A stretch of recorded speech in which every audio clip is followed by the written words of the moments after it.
እሷኮ ሚስቴ ናት። በአንድ ትልቅ ሆቴል ውስጥ በሰዎች ፊት ስትዋረድ የነበረችውን ምስኪን የጽዳት ሰራተኛ እጅ ይዞ ያ ባለ ሀብት ይህንን ሲናገር አዳራሹ በዝምታ ተዋጠ። ነገር ግን ይህ ቃል በሞት አፋፍ ላይ ያለችው እናቱን ለማስደሰት ሲባል የተፈጠረ ትልቅ ድራማ እንጂ እውነት አልነበረም። ለመሆኑ እናንተ ብትሆኑ ለምትወዷቸው ቤተሰቦቻችሁ ስትሉ በሰዎች ፊት እንዲህ አይነት ትልቅ ውሸት ልትዋሹ ትችላላችሁ? አንዲት ተራ የጽዳት ሰራተኛና አንድ ባለ ሀብት በውሸት ተጋብተው ድራማን መስራት ጀመሩ። ታዲያ የተጀመረው የሰነድ ላይ ድራማ ቀስ በቀስ ወደ እውነተኛ ፍቅር ይቀየር ይሆን? ጨካኙ ወንድምስ የእነሱን ሚስጥር አውጥቶ በሞት አፋፍ ላይ ያለችውን እናታቸውን ልብ ለመስበር ሲዘጋጅ ይህ ፍቅር ከውሸት ተነስቶ እውነትን ማሸነፍ ይችል ይሆን? ፍቅርና ሚስጥር የተሳሰሩበትን ይህን ልብ የሚነካ ታሪክ እስከ መጨረሻው ተከታተሉት። ሰላም ውድ ቤተሰቦቻችን እንደምን አላችሁ? ዛሬም በቆንጆ ታሪክ ተመልሰን መተናል። ቀጥታ ወደ ታሪኩ ከማለፋችን በፊት ግን የት ሆናችሁ እየተከታተላችሁ እንደሆነ እስኪ ኮሜንት ላይ ጻፉልን። ከሁላችሁም መስማት እንፈልጋለን። ያላችሁበትን ሀገር አለም የከተማችሁን ስም ንገሩን። እንደዚሁም አሁን ይህንን ታሪክ እያዳመጣችሁ ባለበት ሰዓት በእናንተ ሀገር የሰዓት አቆጣጠር ስንት ሰዓት እንደሆነም ጻፉልን። ውድ ቤተሰቦቻችን አንዲት የደግነት ተግባር የሰውን ህይወት ትለውጣለች ብላችሁ የምታምኑ ከሆነ ላይክ አድርጋችሁ ጀምሩት። ምክንያቱም የእናንተ አንድ ላይክ ለቻናላችን እድገት ትልቅ ዋጋ አለው። እንደዚህ አይነት ታሪኮችን መስማት የሚያስደስታችሁ ከሆነ ደግሞ ሰብስክራይብ በማድረግና የደውል ምልክቱን በመጫን በየቀኑ የምንለቃቸው አዳዲስ ታሪኮች በፍጥነት እንዲደርሳችሁ አድርጉ። አሁን በቀጥታ ወደ ዛሬው ታሪካችን እንመለስ። እሷ ፈረቋን ጨርሳ ወደ ቤቷ ለመመለስ ብቻ ትጠባበቅ ነበር። ነገር ግን እነዚህ የተነገሩ ቃላት መቆሚያ ያሳጧት። ሚስቴ ናት በሏት አለ ባለ ሀብቱ። ሁሉም ሰው ንግግር አጥቶ ቀረ። ቢያንካ ፔራልታ በሜክሲኮ ሲቲ መሃል በሚገኘው ኤምፔራርዶ ሆቴል ዋና አዳራሽ ውስጥ የእብነበረድ ወለሉን እየወለወለች ሳለ ከለውዝ መቀበያ ክፍሉ የሚወጣውን የሚጮህ ድምጽ ሰማች። በነሐሴ ወር በአንድ ሞቃት ሐሙስ ከሰዓት በኋላ ነበር እና ሆቴሉ በአስፈላጊ እንግዶች ተሞልቶ ነበር። ቢያንካ እዚያ እንደ ጽዳት ሰራተኛ ሆና እየሰራች 3 ዓመት ሆኗት ነበር። በ31 ዓመቷ የዚያን አሮጌ ህንጻ እያንዳንዱን ጥግ እያንዳንዱን ለማስወገድ አስቸጋሪ የሆነ እድፍ የእያንዳንዱን በጣም አስቸጋሪ እንግዳ ቅሬታ ታውቅ ነበር። እዚህ ማንኛውም ሰው እንዲገባ ይፈቅዳሉ እንዴ? ስትል ውድ ልብስ የለበሰችና ትላልቅ ጥቁር መነጽሮችን ያደረገች ሴት ጮኸች። ይህ እኮ ባለ 5 ኮከብ ሆቴል ነው እንጂ መጠለያ አይደለም አይደል እንዴ? ቢያንካ ቀና ብላ ስትመለከት ሴትዮዋ ወደሷ እየጠቆመች እንደሆነ አየች። ቀጭኑ ሰማያዊ ዩኒፎርሟ በባልዲው ውሃ ምክንያት በጥቂቱ ረጥቦ ነበር። ፊቷ ሲቃጠል ተሰማት። እመቤት እሷ እዚህ ነው የምትሰራው ስትል ካሚላ የተባለች የሆቴሉ ተቀባይ በጽኑ ነገር ግን በትህትና ድምጽ አስረዳች።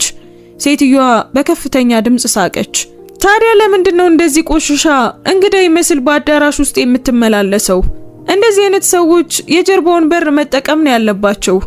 እዚህ ለመቆየት ይህን ያህል እየከፈልኩ ተላላኪዎችን ማየት አልፈልግም። ቢያንካ የሞልዊያውን እጀታ አጥብቃ ያዘች። አንድ ሰው እንዲህ ሲያደርጋት በእርግጥ የመጀመሪያዋ አይደለም። ነገር ግን በብዙ ሰዎች ፊት ገጥሟት አያውቅም ነበር። በርካታ እንግዶች ትዕይንቱን ለመመልከት ቆሙ። መሬት ተከፍታ ብትውጣት ተመኘች። በዚህ ጊዜ ነበር አንድ ከባድና የተረጋጋ ድምጽ ዝምታውን የሰበረው። እሷ ተላላኪ አይደለችም። እንከን የለሽ ግራጫ ልብስ የለበሰ ጥቁር ጸጉሩ ወደ ኋላ የተበጠረ ረጅም ሰው በቢያንካ አጠገብ ታየ። እድሜው 41 ዓመት ገደማ ይሆናል። ፊቱ ቁም ነገረኛ፣ ነገር ግን አይኖቹ ደጎች ነበሩ። ቢያንካ ወዲያውኑ አወቀችው። አልፎ አልፎ በኮሪደሮች ውስጥ ታየው ነበር። ሁልጊዜም ቢዚና ራቅ ያለ ሰው። ከሰላምታ ውጪ ተነጋግረው አያውቁም ነበር። ትዕቢተኛዋ ሴት ፊቷን አኮሳተረች። እንዴት ተላላኪ አይደለችም? የጽዳት ሰራተኛ ናት። ዩኒፎርም ለብሳለች። ፈርናንዶ በዝምታ ፈቃድ እንደሚጠይቅ አይነት ለሰከንድ ቢያንካን ተመለከታት። ከዚያም ወደ ሴትዮዋ ዙሮ በጽኑ ድምጽ እሷ ሚስቴ ናት አለ። መላው አዳራሽ በዝምታ ተዋጠ። ቢያንካ እግሮቿ ሲንቀጠቀጡ ተሰማት። ሚስቴ ለመናገር አፏን ከፈተች። ነገር ግን ፈርናንዶ ሳይመለከታት ንግግሩን ቀጠለ። እና ሚስቴ አልፎ አልፎ ቡድኑን ማገዝ ትወዳለች። ይህ የሷ የግል ምርጫ ነው። እና በግልጽ ለመናገር እመቤት ሰዎችን የምታስተናግጅበት መንገድ ይህ ሆቴል አንቺ የምታርፊበት ትክክለኛ ቦታ ስለመሆኑ እንድጠራጠር ያደርገኛል። ሴትዮዋ ፊቷ ቀላ። አፏን ከፈተችና መልሳ ዘጋችው። ቦርሷን ይዛ ወደ ሊፍቶቹ እየተረማመደች ወጣች። ፈርናንዶ ወደ ቢያንካ ዞረ። አይኖቹ ቁም ነገረኛ ነበሩ፣ ነገር ግን በውስጣቸው እሷ ልትፈታው የማትችለውን ነገር ይዘው ነበር። ስለተፈጠረው ነገር ይቅርታ አለ በዝቅተኛ ድምጽ፣ ለሷ ብቻ በሚሰማ። እሷን ማስቆም ነበረበት። ደህና ነሽ? ቢያንካ የሆነውን ነገር ማስተናገድ እንኳን አልቻለችም። አሁንም ድምጻታ በራሷ ምልክት አሳየች። በጣም ጥሩ አላትና ከመሄዱ በፊት በዝቅተኛ ድምጽ አከለ። ነገ ከሰዓት በኋላ በ9 ሰዓት ወደ ቢሮዬ ነይ፣ መነጋገር አለብን። እናም ቢያንካ በአዳራሹ መሃል ልቧ በፍጥነት እየመታና አይምሯ በጥያቄዎች ተሞልቶ ትቷት ሄደ። በዚያች ምሽት ቢያንካ ፈጽሞ መተኛት አልቻለችም። በማግስቱ እጆቿን እያላባት ወደ ሆቴሉ 10ኛ ፎቅ ወጣች። ወደ ፈርናንዶ ፕላሲዮስ ቢሮ ገብታ አታውቅም ነበር። ጥቁሩ የእንጨት በር ስሙ የተጻፈበት የወርቅ ሰሌዳ ነበረው። በጥልቀት ተነፈሰችና አንኳኳች። ግቢ የሚል ድምጽ ከሌላኛው ወገን ተሰማ። ቢሮ ትልቅ ነበር። ወደ ሪፎርማ አቬኑ የሚያዩ መስኮቶች ነበሩት። መጽሐፍቶች የሞሉባቸው መደርደሪያዎች፣ አንድ ትልቅ የእንጨት ጠረጴዛና በአንድ ግድግዳ ላይ የሆቴሉ አሮጌ ፎቶግራፎች ነበሩ። ፈርናንዶ ከጠረጴዛው ጀርባ ተቀምጦ ነበር። ነገር ግን እሷን ሲያይ ተነሳ። ቢያንካ እባክሽን ተቀመጪ አላት ምቹ ወንበር እየጠቆመ። እሷ አሁንም እንደተወጠረች ተቀመጠች። ፈርናንዶ ወደ ወንበሩ ተመለሰ። ከምንም ነገር በፊት ትላንትና ስለነበረው ነገር እንደገና ይቅርታ መጠየቅ እፈልጋለሁ። አላቀድኩም ነበር፣ ድንገተኛ ስሜት ነው። ያንን ማድረግ አልነበረብህም አለች ቢያንካ በመጨረሻም ድምጽ አግኝታ። ነገር ግን ቢሆንም አመሰግናለሁ። ማንም እንደዚህ ተከላክሎልኝ አያውቅም። ፈርናንዶ በቀስታ ራሱን ነቀነቀ። ያቺ ሴት ተሳስታ ነበር እና በሆቴሌ ውስጥ ማንም ሰው እንዲዋረድ አልፈቅድም። ነገር ግን አመነታ። አሁን ትንሽ ችግር አለብን። ቢያንካ ፊቷን አኮሳተረች። የምን ችግር? ወሬው ተሰራጭቷል ሲል ፈርናንዶ አስረዳ። አንዳንድ እንግዶች ከሰራተኞች ጋር ተነጋግረዋል። አንዳንድ ሰራተኞች ለማወቅ ጓጉተዋል እና ዛሬ ጧት ከቤተሰቦቼ ስልክ ደረሰኝ። በሚስጥር እንዳገባው ሰምተዋል።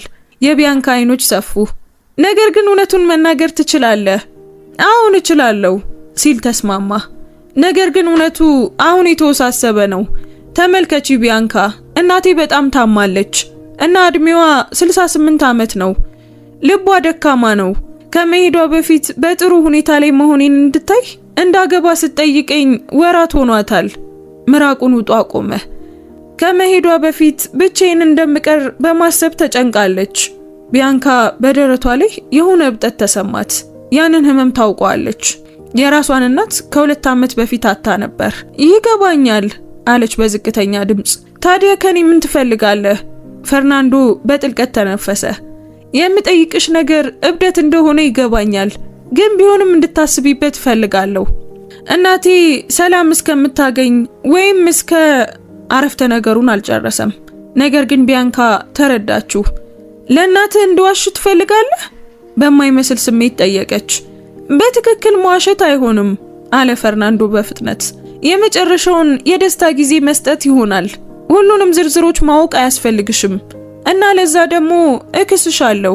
በእርግጥ ወራዊ ክፍያሽን እከፍልሻለሁ፣ ግን በምትፈልጊውም ነገር አግዝሻለሁ። ቢያንካ ዝም አለች። ይህ ሙሉ በሙሉ እብደት ነበር። በቅጡ የማታውቀው ሰው ሚስት ለመሆን እንዴት ማስመሰል ትችላለች? ነገር ግን ስለ ራሷ ህይወት ደግሞ አሰበች። ከመሃል ከተማ ርቆ በሚገኘው ኢዝታፓላፓ ውስጥ በሚገኝ አንድ ትንሽ አፓርታማ ውስጥ ብቻዋን ትኖር ነበር። ጠንክራ ትሰራለች፣ ነገር ግን ደሞዟ ለወጪዎች በጭንቅ ይበቃት ነበር እና እናቷ ሆስፒታል በነበሩበት ጊዜ የነበረባት የሕክምና ዕዳም አለ። ለስንት ጊዜ ነው ስትል ጠየቀች። ለወራት፣ ምናልባት ከበዛ ለ6 ወር ፈርናንዶ መለሰ። ዶክተሩ ብዙ ጊዜ እንደማይቀራት ተናግሯል። ከመሄዷ በፊት ሰላም እንድታገኝ ብቻ ነው የምፈልገው። ቢያንካ ያንን ሰው ተመለከተችው። በአይኖቿ ውስጥ ቅንነትና እንዲሁም ሐዘን ነበር። እሺ አስብበታለሁ አለች በመጨረሻም። አመሰግናለሁ አላት ፈርናንዶ እፎይታ እየተሰማው።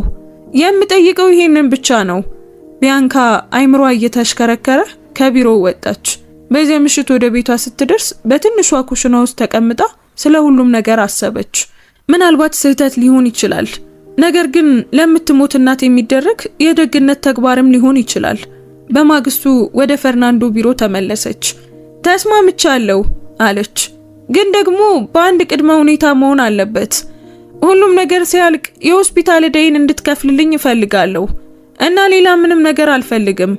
ፈርናንዶ እጁን ዘረጋ። ተስማምተናል። እጅ ለእጅ ተጨባበጡ እና በዚያ ቅጽበት ሳያውቁት ህይወታቸውን ለዘላለም ወደሚለውጠው ነገር የመጀመሪያ እርምጃ እየወሰዱ ነበር። ከ2 ሳምንታት በኋላ ቢያንካ በሜክሲኮ ሲቲ ካሉ በጣም ሀብታም ሰፈሮች አንዱ በሆነው በፓላኮን በሚገኝ አንድ ትልቅ ቤት ፊት ለፊት ቆማ ነበር። ፈርናንዶ ባጠገቧ ሆኖ ተፈጥሯዊ በሚመስል መንገድ እጇን ይዟት ነበር። ነገር ግን ልቧን በፍጥነት እንዲመታ ያደረገው ነገር ነበር። ተንፍሺ አላት በዝቅተኛ ድምጽ። ሁሉም ነገር መልካም ይሆናል። እናቴ ጥሩ ሰው ናት። ወንድሜ እሱ ትንሽ አስቸጋሪ ሊሆን ይችላል፣ ግን አትጨነቂ። ቢያንካ ፈርናንዶ የገዛላትን ቀላል ቆንጆ ልብስ ለብሳ ነበር። አሁንም በዚህ ሁሉ ውስጥ እንግዳ ስሜት ይሰማታል። ባለፉት 2 ሳምንታት ውስጥ ለመለማመድ ብዙ ጊዜ ተገናኝተው ነበር። ፈርናንዶ ስለ ህይወቱ፣ ስለ ቤተሰቡ፣ ስለሱና ስለ ታናሽ ወንድሙ ዲያጎ የሆቴሉን ውርስ ከአባታቸው እንዴት እንደተቀበሉ ብዙ ታሪኮችን ነግሯት ነበር። ቢያንካም ስለ ህይወቷ በኔዛሁል አልኮቲዮ እንዴት እንዳደገች፣ እስከ 2ኛ ደረጃ ትምህርት ቤት ድረስ እንዴት እንደተማረች እና ቤተሰቧን ለመርዳት ከወጣትነቷ ጀምሮ መስራት እንደነበረባት ተናግራ ነበር። የቤቱ በር ተከፈተና ነጭ ጸጉር ያላትና ጣፋጭ ፈገግታ ያላት አሮጊት ሴት በዊልቸር ላይ ታየች። በነርስ እየተገፋች ነበር። ፈርናንዶ ልጄ ስትል እጆቿን ዘርግታ ጮኸች። ፈርናንዶም የቢያንካን እጅ ለቀቀና በእናቷ አጠገብ ተንበርክኮ በጥንቃቄ አቀፋት። ሰላም እናቴ፣ እንዴት ነሽ? ምን እየተሰማሽ ነው? አሁን አንተ ስትመጣ ደስታ ይሰማኛል።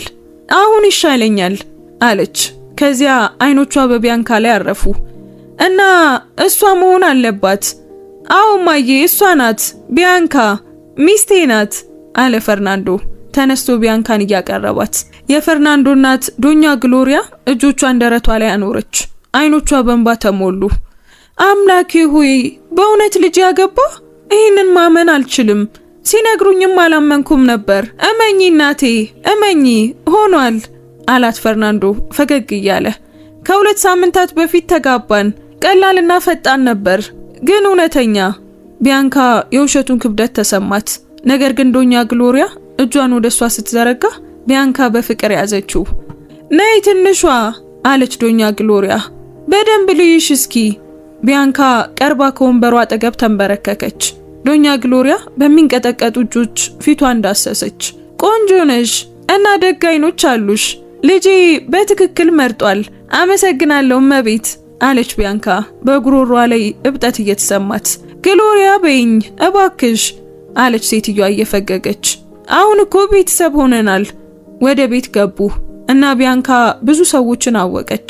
አክስቶች፣ ያጎት ልጆች እና በመጨረሻም የፈርናንዶን ታናሽ ወንድም ዲያጎ የ35 ዓመት ወጣት ነበር። ቆንጆና በራስ መተማመን ያለው ፈገግታ ነበረው። ነገር ግን እሱ ቢያንካን ሲመለከት አይኖቹ ቀዝቃዛ ነበሩ።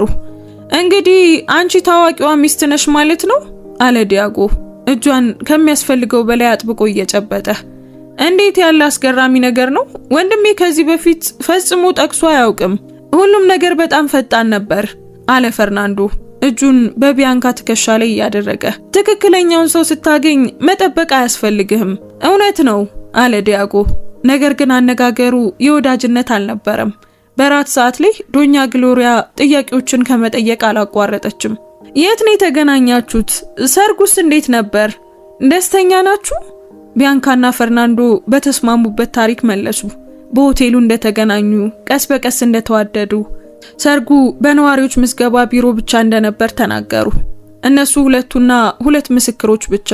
እዚያ መገኘት ብቻ ፈልግ ነበር አለች ዶኛ ግሎሪያ አይኖቿን እየጠረገች። ነገር ግን ዋናው ነገር አሁን አብራችሁ መሆናችሁ ነው። ቆየት ብሎ ሁሉም ሳሎን ውስጥ በነበሩበት ጊዜ ዲያጎ ፈርናንዶን ወደ ኮሪደሩ ሳበው። ቢያንካ በተወጠረ ፊት በዝቅተኛ ድምጽ ሲነጋገሩ አየቻቸው። መስማት አልቻለችም። ነገር ግን ዲያጎ የሆነ ነገር እንደጠረጠረ ታውቅ ነበር። ወደ ሳሎን ሲመለሱ ዲያጎ አወጀ። እማዬ፣ የፈርናንዶንና የቢያንካን ሰርግ ለማክበር ድግስ ለማድረግ እያሰብኩ ነው። ምን ይመስልሻል? ዶኛ ግሎሪያ አጨበጨበች። እንዴት ያለ ድንቅ ሐሳብ ነው! አዎ ማክበር አለብን። ፈርናንዶ ቢያንካን ተመለከተ እና በአይኖቹ ውስጥ ስጋትን አየች። ድግስ ማለት ተጨማሪ ውሸቶች፣ ተጨማሪ ትወና ማለት ነው። ነገር ግን ምን ማድረግ ይችሉ ነበር? በዚያች ምሽት ከቤት ሲወጡ ቢያንካ ዝላ ነበር። በመኪናው ውስጥ ፈርናንዶ በዝምታ እየነዳ ነበር። በመጨረሻም እንዲህ አለ፣ ወንድሜ የሆነ ነገር ጠርጥሯል። እሱ ሁልጊዜም እንዲሁ ነው። ሁሉንም ነገር መቆጣጠር ይፈልጋል። እና አሁንስ ምን ልናደርግ ነው? ቢያንካ ጠየቀች። አሁን የበለጠ አሳማኝ መሆን አለብን፣ ፈርናንዶ መለሰላት። ስለዚህ ይቅርታ፣ ይሄ ለአንቺ በጣም ብዙ እንደሆነ አውቃለሁ። ቢያንካ የከተማውን መብራቶች እያየች በመስኮት ተመለከተች። እናት ልዩ ሴት ናት አለች በዝቅተኛ ድምፅ። ይህንን ለምን እንደምታደርግ ይገባኛል። ፈርናንዶ በጎን አይኑ ተመልክቷት በሐዘን ፈገግ አለ። አመሰግናለሁ ቢያንካ፣ በእውነት አመሰግናለሁ። እና በዚያ ቅጽበት በመካከላቸው የሆነ ነገር መለወጥ ጀመረ። ትንሽ ነገር ግን ደግሞ እውነተኛ። ድግሱ ከ3 ሳምንታት በኋላ በራሱ በኢምፔራዶር ሆቴል በሚገኝ ውብ አዳራሽ ውስጥ ነበር። ቢያንካ ተጨንቃ ነበር። ፈርናንዶ እንዲገዛላት የገፋፋትን ረጅም ጥቁር ሰማያዊ ልብስ ለብሳ ጸጉሯን በጥሩ ሁኔታ ተሰርታ ነበር። ከቤት ከመውጣቷ በፊት መስታወት ስትመለከት ራሷን በጭንቅ አወቀችው። ፈርናንዶ ራሱ ሊወስዳት መጣ። በሩን ስትከፍት እሱ ለአንድ አፍታ ቆሞ ተመለከታት። በጣም ቆንጆ ነሽ፣ ታምሪያለሽ አላት እና በድምጽ ውስጥ ቢያንካ እንድትቀላ ያደረገ እውነተኛነት ነበር። አመሰግናለሁ ስትል ተናገረች። በአዳራሹ ውስጥ ከ50 በላይ ሰዎች ነበሩ። ዘመዶች፣ የፈርናንዶ የንግድ ጓደኞች፣ የሆቴሉ አስፈላጊ ሰራተኞችም ነበሩ። ቢያንካ በዚያ ሁሉ ሰው መካከል ራሷን ትንሽ እንደሆነች ተሰማት።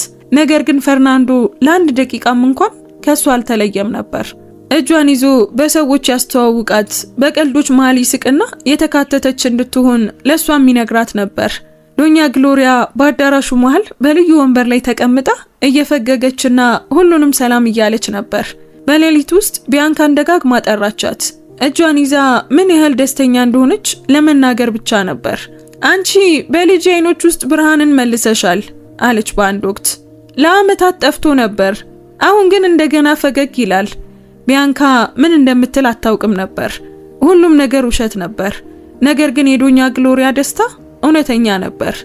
በድግሱ መሃል ፈርናንዶ ከአንዳንድ የቢዝነስ ሰዎች ቡድን ጋር እየተነጋገረ ሳለ ዲያጎ ወደ ቢያንካ ቀረበ። ለአንድ አፍታ ላናግርሽ እችላለሁ ሲል ጠየቀ። ዲያጎ አይኖቹ ላይ በማይደርስ ፈገግታ ተሞልቶ ነበር። እሺ አለች ቢያንካ፣ ምንም እንኳን ውስጣዊ ስሜቷ እንድትጠነቀቅ ቢያደርጋትም። ወደ አንዱ ያዳራሹ ጸጥ ያለ ጥግ ራቅ አሉ። ዲያጎ እጆቹን አጣመረ። ግልጽ ሆናለሁ ቢያንካ፣ እኔ በዚህ ጋብቻ አላመንኩም።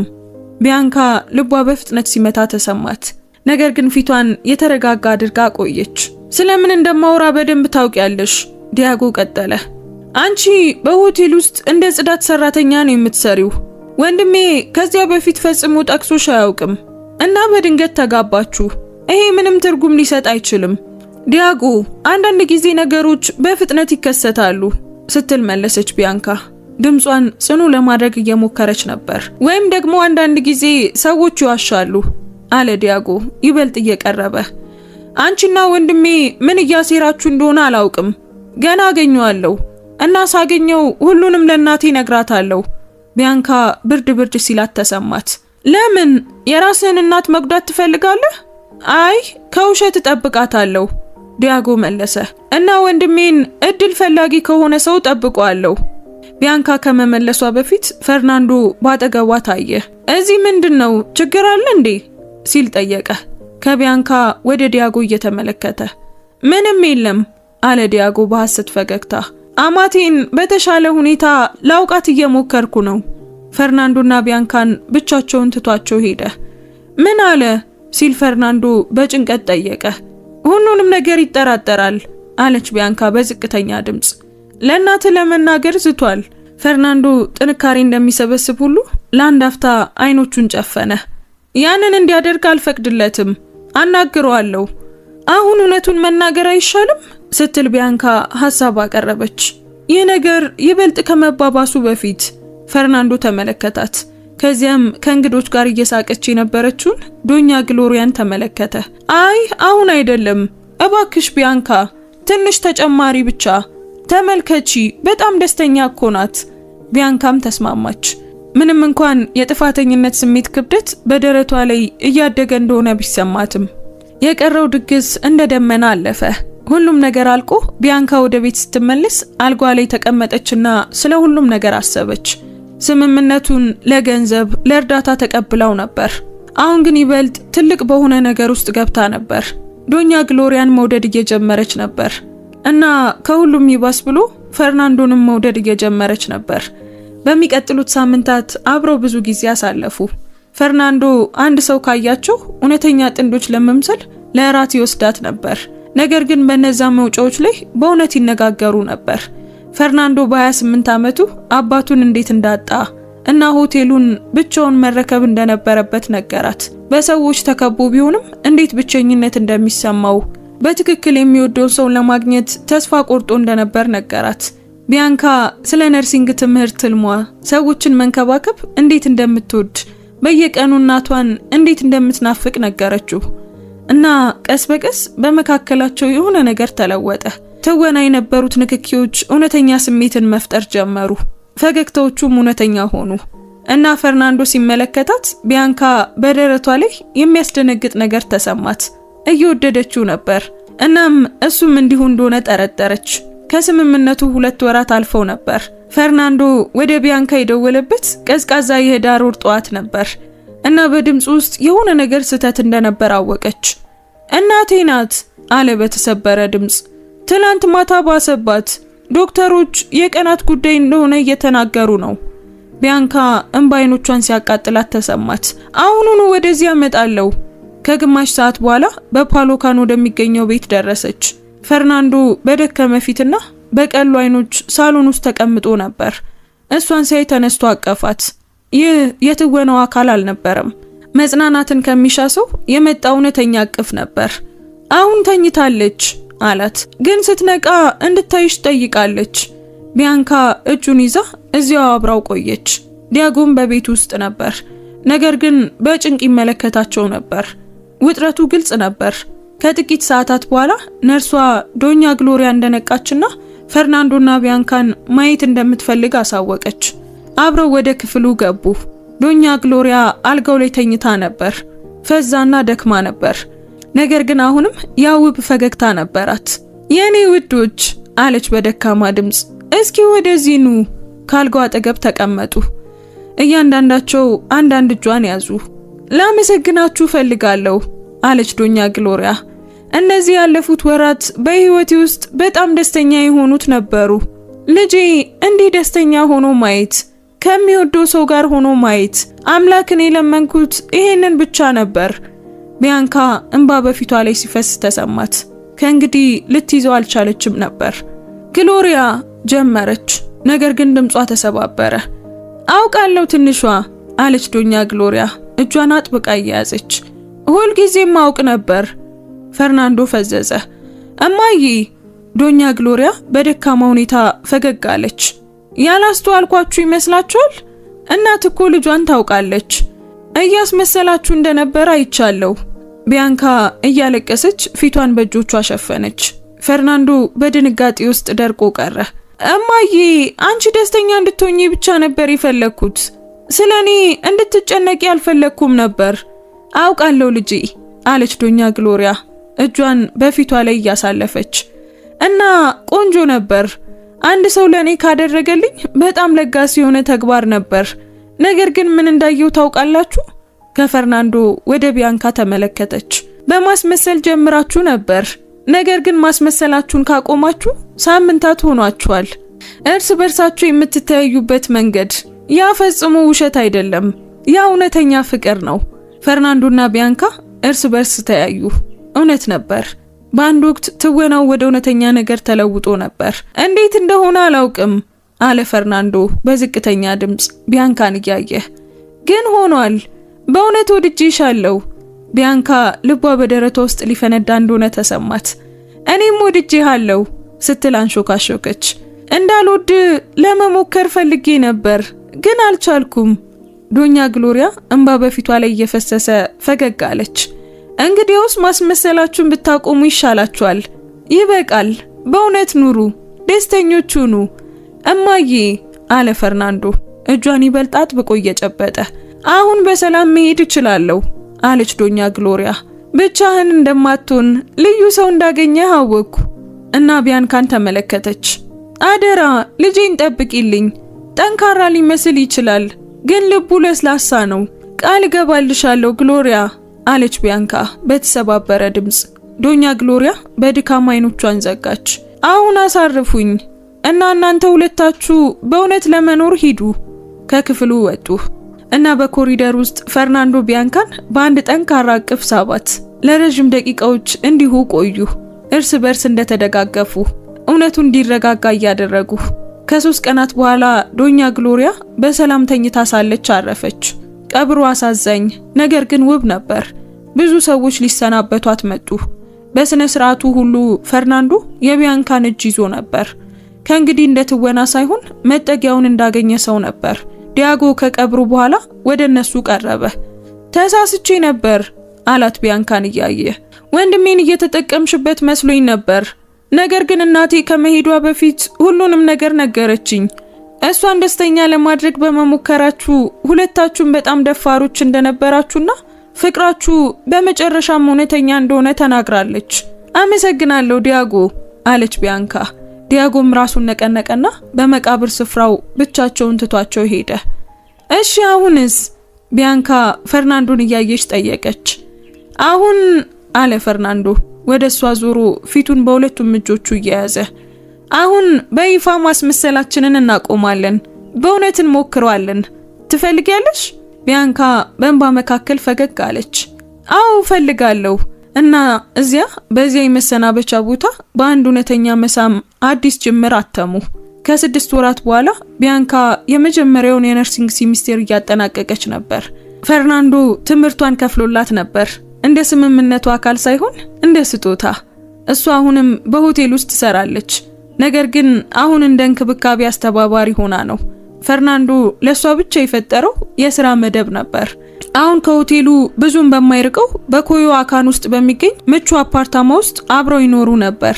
ትልቅ መኖሪያ አልነበረም፣ ግን የነሱ ነበር፣ ቤት ነበር። በአንድ ምሽት በሂዳልጎ ጎዳና በሚገኝ አንድ ትንሽ ሬስቶራንት ውስጥ የካርኒታስ ታኮስ እየተመገቡ ሳለ ፈርናንዶ በጠረጴዛው ላይ እጇን ያዛት። ከዚህ ሁሉ ምን እንደተማርኩ ታውቂያለሽ? ሲል ጠየቃት። ምን ተማርክ? ስትል ቢያንካ ፈገግ እያለች ጠየቀችው። አንዳንድ ጊዜ መጀመሪያ ማስመሰል እንዳለብን፣ በእውነት ማን መሆናችንን ለማወቅ በባህሪ ውስጥ መግባት እንዳለብን። አብረን እንድንሆን ባንገደድ ኖሮ ላንቺ እንድወድቅ ፈጽሞ አልፈቅድም ነበር እና አሁን ተመልከቺ፣ ህይወቴን ያላንቺ ፈጽሞ ማሰብ አልችልም። ቢያንካ እጁን አጥብቃ ያዘችው። አንዳንድ ጊዜ እንደገና መጀመር ወደ መጀመሪያው መመለስ አይደለም አለች።